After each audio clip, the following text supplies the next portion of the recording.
Alors vas-y, explique, c'est les couvertures de qui? Ça c'est Adil, Adil mon frère qui a donné des couvertures. Oui. On s'est arrangé, chauffeur, et regarde tous les enfants les veulent.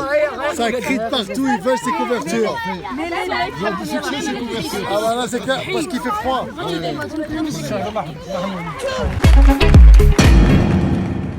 Bienvenue pour ce nouvel épisode de Human House. Je tenais absolument à vous donner quelques actualités sur ce collectif pour les victimes du séisme au Maroc. Alors, qu'est-ce qui s'est passé? Où est-ce qu'on en était? On en était à un épisode 9 et nous avons été bien évidemment interrompus par ce conflit israélo-palestinien qui a occupé l'espace médiatique et qui nous a bloqué un peu dans la communication par rapport à tout ce qu'on fait pour ces victimes. Ce que je voudrais dire par cette vidéo, c'est que ces victimes du House, de Taroudant, du séisme au Maroc, on les a pas oubliées et il ne faut pas qu'on les oublie. Parce que c'est un travail de longue haleine. On savait pertinemment dès le départ que ça va pas se régler en claquant les doigts. Et que une fois qu'on a donné des vivres, une fois qu'on les a secourus par des tentes, eh bien, il y a tout le travail qui est derrière parce que là, on est en ce moment dans la saison hivernale et la saison hivernale est catastrophique pour eux. Donc, si vous avez vu les dernières vidéos sur YouTube, ben, vous voyez les conditions de vie de pas mal de villageois. Il y en a pas mal qu'on avait rencontrés qui avaient peur de cette période-là. Vous avez vu qu'on avait participé à une soirée qui a été organisée à Amiens pour les architectes de l'urgence. On a encore pas mal de personnes qui nous contactent pour dire voilà, j'ai des habits, j'ai des couvertures. Ok pour les couvertures, mais aujourd'hui ce qu'ils ont besoin c'est vraiment d'être chez eux. Regardez ce petit passage qui en dit long sur les conditions dans lesquelles vivent ces gens-là en ce moment même.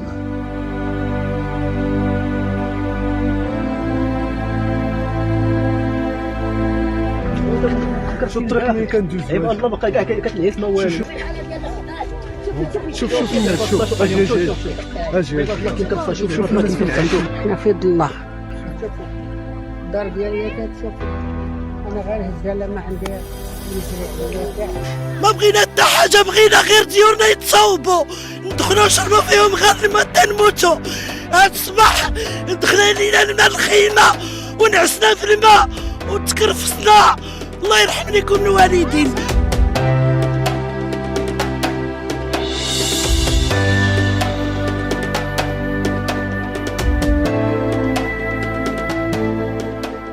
On est bien conscient de tout ça et nous tous qui sommes souvent plutôt chauds, eh bien on pense à tous ces gens-là qui doivent vivre certainement dans des conditions plutôt catastrophiques. Qu'est-ce que l'on peut faire? Il y a énormément d'ONG qui travaillent sur le terrain. N'importe quelle initiative est toujours bonne, et notamment celle du magazine, vous savez, Business Story Magazine, donc qui d'habitude est dédié aux entrepreneurs. Eh bien, on a une édition spéciale qui est en cours de réalisation en ce moment. Et cette édition spéciale, ben, on espère pouvoir effectivement en tirer quelque chose pour ces victimes-là, pour aider. Nous avons avec nous des associations, des fondations qui eux-mêmes donc font des actions en direct ou participent avec nous dans les actions de Human House. Comment ça se présente? D'abord, je voudrais remercier tous ceux qui nous ont suivis dans cette aventure pour ce magazine, parce que même si c'est symbolique, et je voudrais citer quand même des noms, quelques-uns, peut-être pas tous, Monsieur Nassau, qui est le président de l'association La Clé de l'Espoir, Monsieur Mohamed Chouala, qui est le président de AS Transport JLF et qui est le vice-président de l'association La Clé de l'Espoir également, Monsieur David Langlois, qui est le patron de Willog, qui est également dans les transports, Monsieur Faisal Kirwani, qui est un auteur, qui est en retraite, qui était un ancien expert comptable, Monsieur Dominique de Grotte, qui est, que tout le monde connaît, qui est déjà trophée des territoires et qui n'arrête pas de faire des actions humanitaires, Monsieur Toufiq Belaïzi au Maroc, une ancienne connaissance que j'ai eu plaisir à retrouver. Monsieur Abdelhakim Kamlouchi, qui est également transporteur. Monsieur Raouf Belhachmi, qui est à Marrakech, qui est une fiduciaire.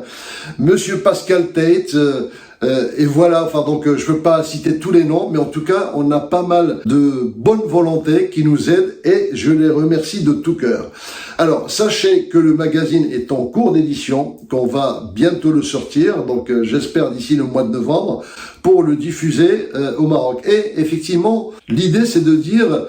On va pas oublier ces gens-là, on les a pas oubliés. D'abord, on va raconter des histoires humaines, des histoires de Human House, comment on a rencontré ces gens-là, mais des histoires des villageois, comment ils vivent, donc les témoignages qu'on a eus sur ce drame, qui est quand même un drame qu'il ne faut surtout pas oublier, même si le monde est ainsi fait.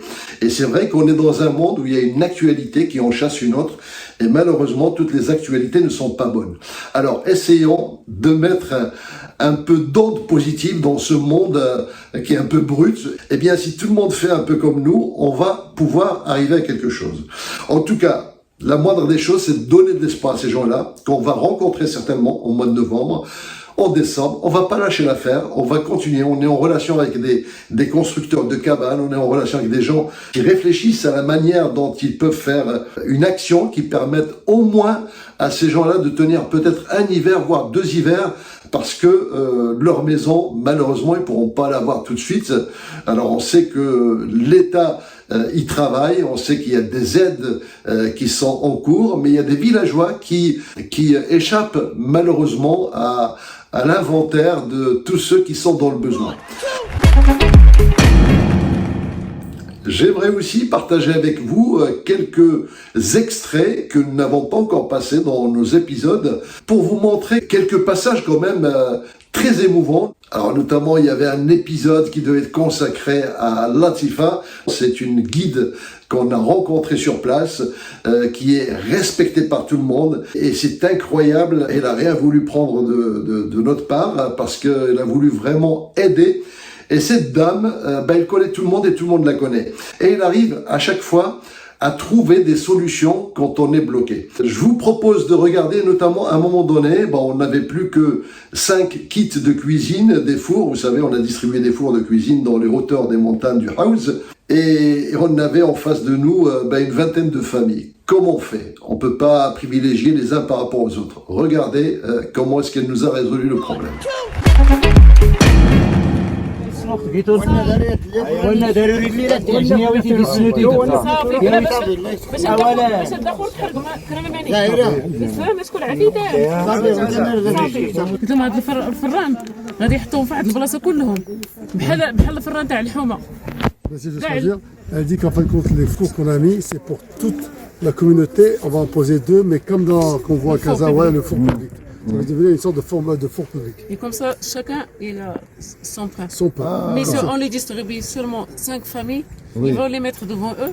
Comme ça, donc vous allez les mutualiser, donc il y aura un espace pour tout le monde. Oui. On va mutualiser les choses. Et tout le monde est d'accord? Oui. Très bien. Ils ont dit c'est Bravo. Bravo pour l'idée. Bravo de Latifa,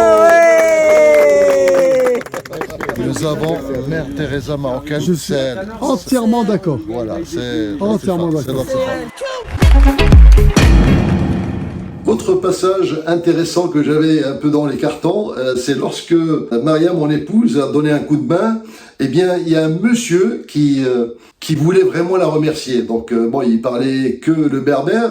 On lui a dit, vous savez, Maria, il a également perdu ses parents. Donc, elle a du mal à faire son deuil.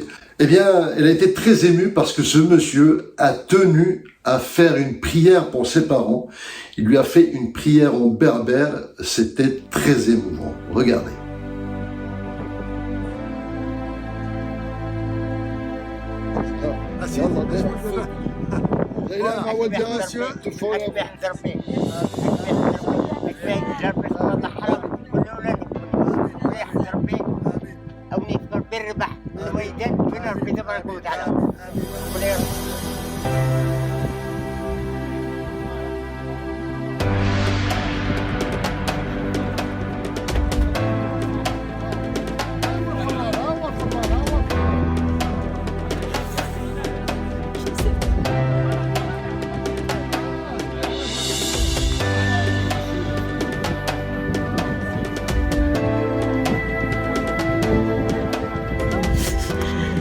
que ma mère en haut et mon père sont contents.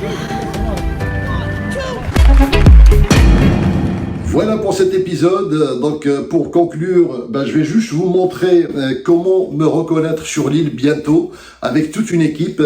Voilà, on a préparé des casquettes pour qu'on nous identifie absolument. On va passer pour sensibiliser des gens dans des marchés. On va peut-être pouvoir distribuer le magazine, donc vous savez le Business Story Magazine qui est dédié au Maroc pour qu'on n'oublie pas ces gens-là. Et donc si vous nous voyez à Lille avec ces casquettes-là, passez nous voir et on va les embarquer aussi au Maroc quand on sera sur place pour aller rencontrer les villageois. Donc merci encore à tous ceux qui ont participé, restez connectés et je vous laisse avec quelques images de notre action. À bientôt.